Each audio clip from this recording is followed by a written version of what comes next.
Thomas. Oh, happy smile. Thomas.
Hello, good evening. It is very late on Tuesday the 12th of December. I've just got back from Totnes Christmas market, which I shall tell you about shortly. First of all, I hope you've had a lovely day. I've had a really nice day. As you'll have seen from the footage earlier, I've spent the day with my little boy, and oh, here comes hot chocolate. Thank you. I need it. It's surprisingly mild tonight, isn't it? Yeah. Oh man. Oh, there's Bailey's in it. Good man. I definitely need this tonight. So yeah, I spent the morning with my little boy. We got out fairly early. So we came down and he wanted to sit on the sofa with his quilt. And so he curled up at one end watching Thomas, and I curled up at the other with my knitting. I was like, oh, I've been looking forward to lazy mornings like this. I've really been looking forward to this and treasuring that moment. Then we got out and we looked at the forecast. It said possibility of some light rain. So we thought, yeah, let's go to Cockington. Let's go to the country park, give Magnus a really good run. Let's get Robin out in some fresh air, get him some exercise. I was desperate to get out of the house, as you can well imagine. We got very, very wet, but it was very, very fun. But when I got home to the most incredible surprise. I knew something was coming in the post because lovely Emma, who is Two Nightingales Knits on Instagram, messaged me and she said that she'd really been enjoying Vlogmas and she'd like to send me a little something.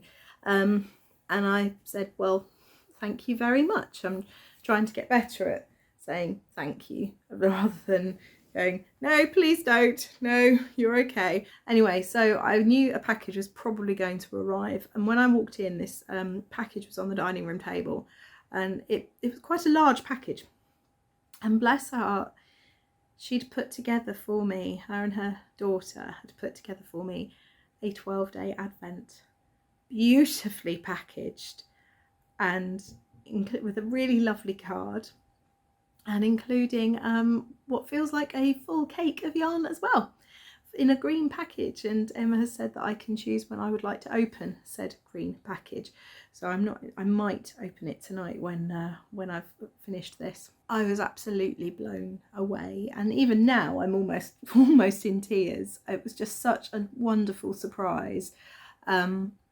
Completely, I would say completely unexpected. Obviously I knew something was coming through the post, but never in my imagination would I have thought that was what it was.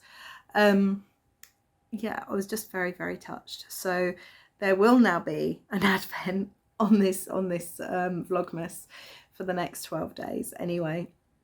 But I'm thinking already about what I can do with it, because I want to actually think about using it as well and showing you what I do with said advent, rather than just, let's unbox the mini. Well, I'm very excited to see what's inside, I'm not going to lie. So thank you, Emma.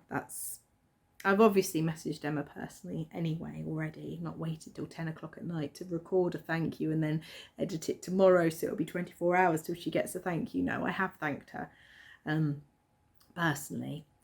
but publicly, thank you very much. I was very, very touched. So yeah, and then I just spent some time blitzing the house and getting ready to go out to the market. I was actually in two minds as to whether to even go. I was tired. I've got work tomorrow for the first time in over a week. You know, because obviously I haven't been at work because of COVID. And I wasn't sure because Alan wasn't very well and I didn't want to really leave him on his own with Robin. But as Alan pointed out, you know, Robin goes to sleep really easily now. He's really predictable. 7:45, he's asleep. By the time I left the house, it was 7. So I was only leaving Alan for 45 minutes with Robin. Or so we thought. Robin eventually fell asleep at about 9:15. I feel very guilty. Anyway, Totnes Christmas market. I'm unsure as to whether Editing Gemma is going to overlay things and talk, or whether she's going to put a montage in and then put the talking afterwards, or whether I'm going to talk now and then put a montage in after that. We shall see. I shall see what Editing Gemma does. Anyway, Totnes Christmas market. I had been told to expect something spectacular and it did not disappoint.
journey to get there was quite perilous.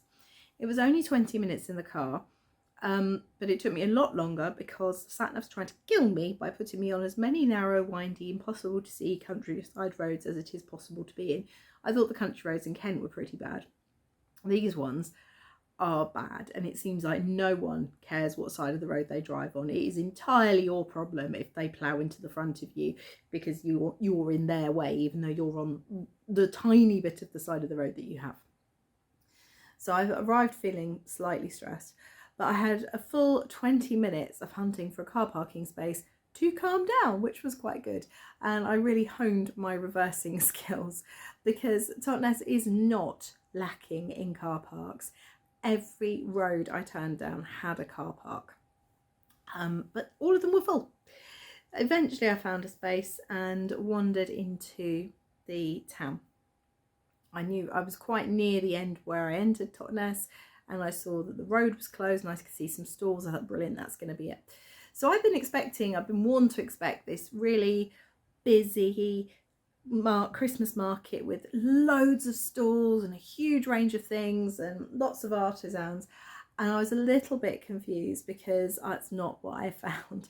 Turns out I'd gone in entirely the wrong end of town. I was the market squares at one end, I was completely at the other. Nevertheless, I had a wonderful time trying to find where I was meant to be going, and I eventually found the artisans at 9:15 with 15 minutes to spare. But never mind, I had a lovely time in the meantime. So my first impressions of the town were, I was pretty impressed. There was such a sense of excitement in the air. And it was a wonderfully mild evening considering how cold it's been. The trees were hung with these golden lights, and then they had like draping down from them almost like pearl necklaces, almost like strings of pearls, these beautiful white lights, and the effect was really quite breathtaking. And on the breeze, what little there was, the air, you could just smell mulled wine and slow gin and hot chocolate and coffee, and there's just this warmth and richness permeating the air, which was really quite something. And the whole atmosphere felt really nice. And then as I was turning the corner, I was still thinking, oh, maybe I shouldn't have come. And then suddenly I heard do do do do do do, and one of the many performers that were at Totnes happened to be striking up Driving Home for Christmas by Chris Rea, which is hands down my favourite Christmas song ever. I would love to know what your favourite holiday songs are, or wintry songs, party songs. What's your favourite song for an occasion such as Christmas or winter? Tell me what it is and why in the comments. I'd absolutely love to know. So that sort of sealed the deal for me. I put all my kind of misgivings to one side, my anxiety, my shyness to one side, and just kind of leapt in. The architecture in Totnes is amazing. I think actually the first thing and the overriding thing, never mind the market, never mind the artisans, never mind the stalls selling the slow gin and the mulled wine and the hot chocolate and the coffees and the burgers and the pasties and all, never mind all of that. What really struck me was that Totnes is a town that is thriving.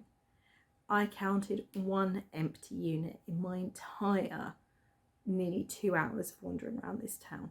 One.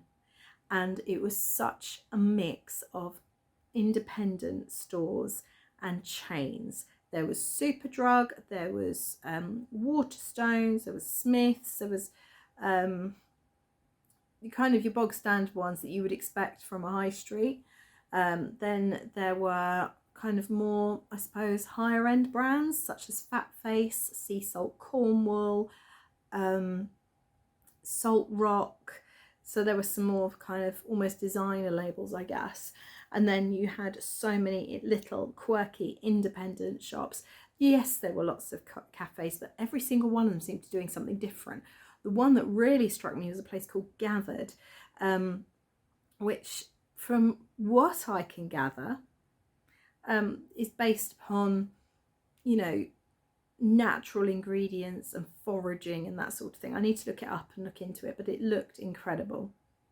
And the little independent bookshops that were all higgledy-piggledy, and the craft shops. Oh my gosh, folks, you would love it. There were three that I found within quick succession, and of course they're on the montage for you as well. And it was just amazing. You could see the rich history that Totnes has as a market town by the architecture, by the way it's laid out. And the buildings are absolutely beautiful. You've got a range coming from, you know, the 15th, 16th centuries onwards, right up to modern day. There was a branch of Lloyd's. There was an actual Lloyd's bank that was actually open, not being shut down. That tells you a lot about a town. I think that tells you a lot. So anyway, so initially I was a little bit, not disappointed, but confused, because there were only the odd stalls here and there, as you'll see on the footage. I wasn't really getting the kind of amazing Christmas market that I'd been expecting, or not. So there's something weird going on with my hair and I cannot figure it out. There we go. It wasn't what I've been sort of led to expect. It wasn't bad at all. I just was a little bit confused, but I didn't mind because there were lots of independent shops to pop into, and I did do a little bit of shopping, which maybe I'll show you another day. And I sort of wandered up, and eventually I found Sam of the Crafty Stitch. So, and I was so pleased to see her. She's like, "Have you been to the market yet?" I was like, I think so. It's she went, "No, it's up there. It's 50 meters up there." And sure enough, when I went my 50 meters up, I found them. I found all the market stalls. It was brightly lit, and there was a hubbub. And then I found the Civic Hall, which had all the artisans in. So I will put together a little something now of what we've seen. But altogether, I had a really wonderful time. I do want to go back. I barely scratched the surface of what they had there, especially because I didn't find them until there was 15 minutes till it all shut down.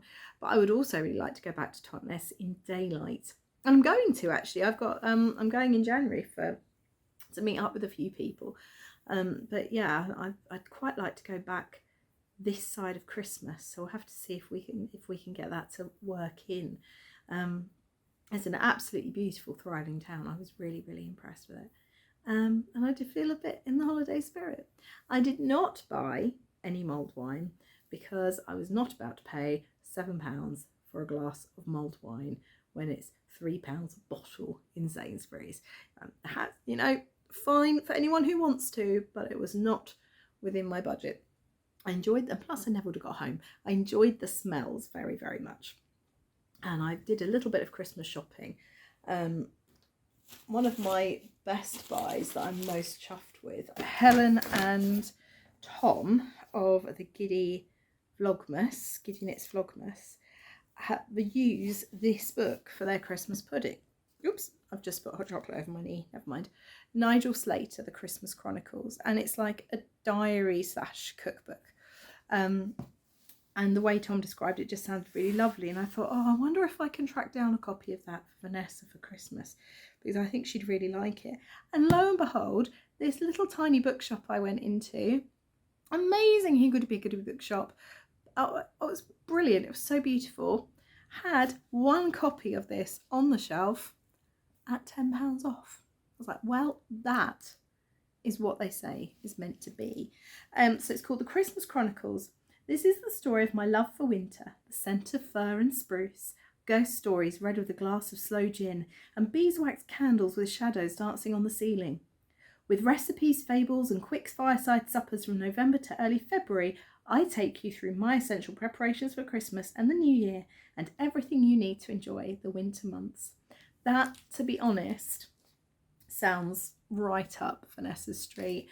I'm so thrilled I managed to get it, and it's a really beautiful copy of the book. It's hardback, it's got birch trees embossed in a kind of gold on the front, so I'm really, really thrilled with that. The other thing I've got is, hang on, I'm very aware that I've got hot chocolate and Baileys running between my fingers, which actually is not a very pleasant sensation at all. Anyway, I'll wipe my hands. The other book I bought from sister bookshop, the two are related but different. So this is called Arcturus Books. Fiercely and proudly independent and quirky. Was this, and I thought you might appreciate this, folks. Hooked on Shakespeare. Now this is one of those gifts that may well backfire, okay? So I've bought it for the children's godmother. Okay, so my children, Lara and Robin, have blessed with some wonderful godparents, one of which is Stace, who was my head of department at one of the schools I worked at. We became firm friends. Her twins are my godchildren. And we're very close. I miss her terribly. But she has started knitting, and I think this might tempt her into crochet. But she's obviously an English teacher with an absolute obsessive love of Shakespeare, kind of like me, to be honest. So it's 15 projects featuring more than 30 step-by-step designs inspired by the works of William Shakespeare. And we were having a little look, and the bookseller was like, "Oh, you used to be an English teacher as well." I was like, "Yeah, I really miss teaching it." But I mean, look, Cardinal Wolsey, he just looks hilarious.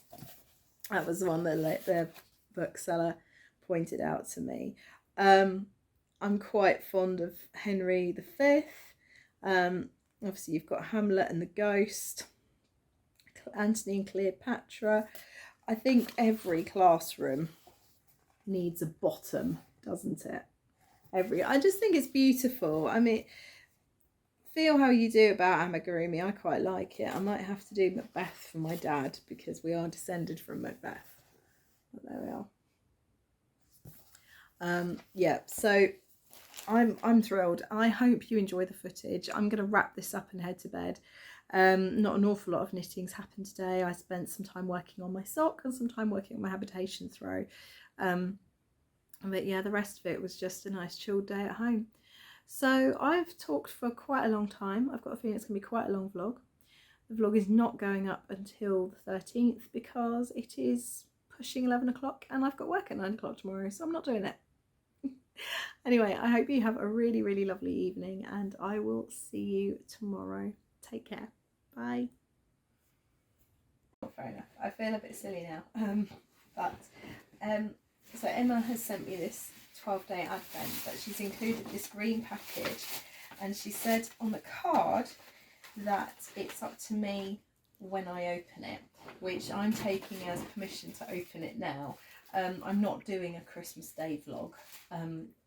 Vlogmas for me ends on the 24th, so I wouldn't get to open this with you guys otherwise. So I'm going to open the green package.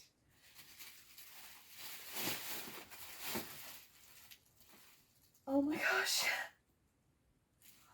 look at that. Isn't that beautiful? It's Christmas yarn and it's a cake and it's, oh, it's lovely. So Moss Cottage yarn. Okay, you see that? And it is hand dyed 4-ply sock, 75% superwash merino, 25% nylon, 400 meters in the colourway Jingle Bells. Robin's favourite Christmas song is Jingle Bells. That's amazing. Oh, and look, there are, I don't know if you can see those with the yarn behind it because it's quite busy, but 3 beautiful, beautiful festive stitch markers as well. Oh my gosh, that is so... And it wouldn't be Vlogmas without a hot chocolate. Oh my gosh, that is so, so beautiful. These might be my Christmas Eve cast on. I don't think I'll get time to do them for myself beforehand, but that's just really lovely.